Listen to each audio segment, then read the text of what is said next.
मेरा नाम पारुल है। मैं एक गांव का रहने वाला हूँ। यह उन दिनों की बात है जब मैं पढ़ाई के सिलसिले में दिल्ली में रहने लगा था। हम तो दो लोग के एक मकान में रहते थे। मकान मालिक हमारे ऊपर ही रहते थे। मकान मालिक से हमारे ताल्लुक शुरू शुरू में इतने अच्छे नहीं थे, मगर एक दो बात ऐसी हुई जिसमें परेशानी में हम लोगों ने मकान मालिक की मदद करवा दी थी।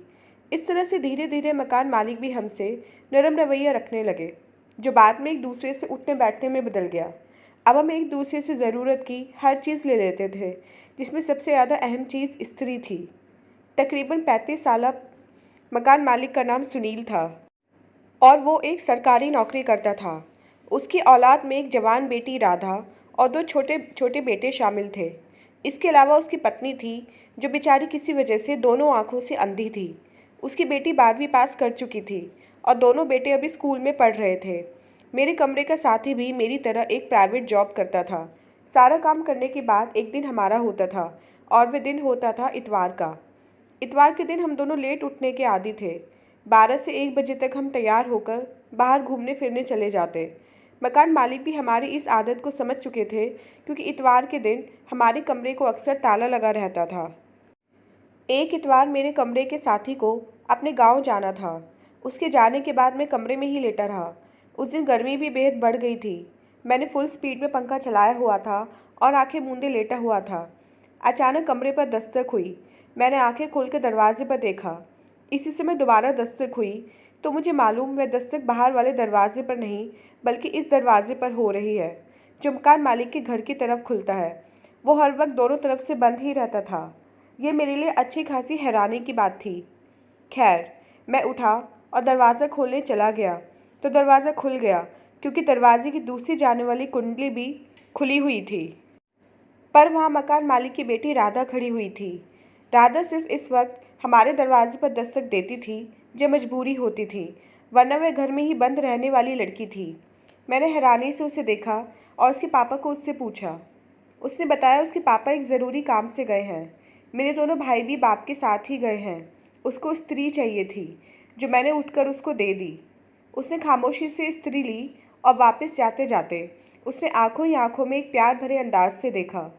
यह वही अंदाज था जो कि मैंने उसकी आंखों में अपने लिए महसूस किया था। मैं दूध पीता बच्चा नहीं था जो इस तरह के इशारे का मतलब नहीं समझ पाता, मगर मैं इस मोहल्ले में भी रहना चाहता था, और प्रदेश में रहते हुए किसी मोहल्ले में रहने के लिए आपको बहुत शरीफ बनकर रहना पड़ता है। यही वजह थी कि मोहल्ले में रहने वाली हर लड़की की नज़र को मैंने इग्नोर किया था।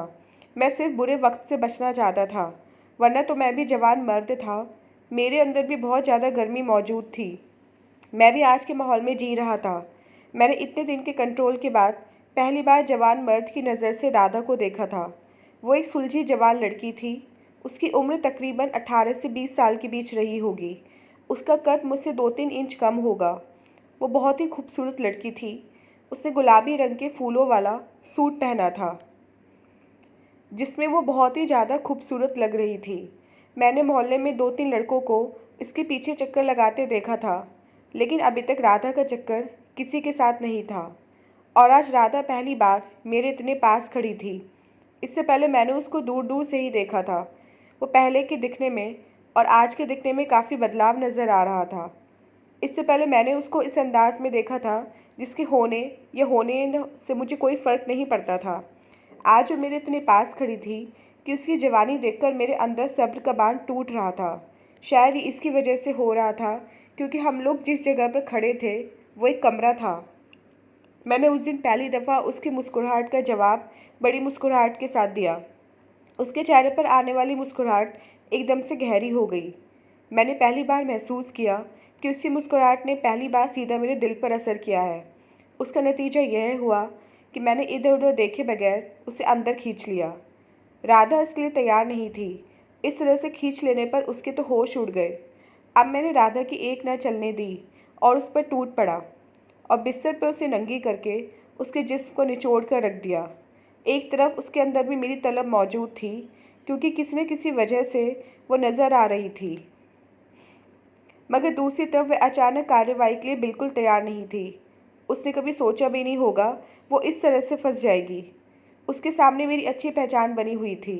वो समझती थी आज तक किसी भी मुस्कुराहट का जवाब न देने वाला इंसान क्या कभी ऐसा करेगा? फिर मैंने उससे कहा, अगर तुम मेरे साथ संबंध बनाओगी तो तुम भी मज़ा उठा सकती हो।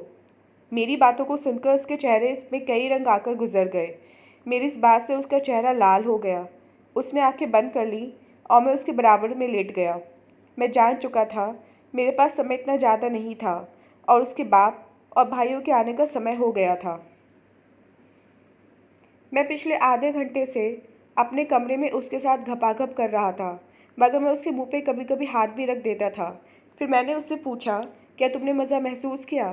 पहले तो वो मुस्कुराई, फिर उसने बताया, पहली दूसरी बार उसने अपने चाचा के लड़के के साथ इसी कमरे में किया था, जब किसी काम से मेरे पापा बाहर गए हुए थे।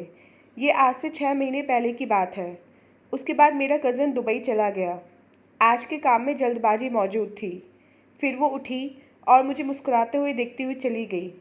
फिर मैंने सोचा कि जिस लड़की को मैं इतना शरीफ समझता था वो तो पहले ही करवा चुकी थी और इतना करने के बाद भी उसकी हवस पूरी नहीं हुई।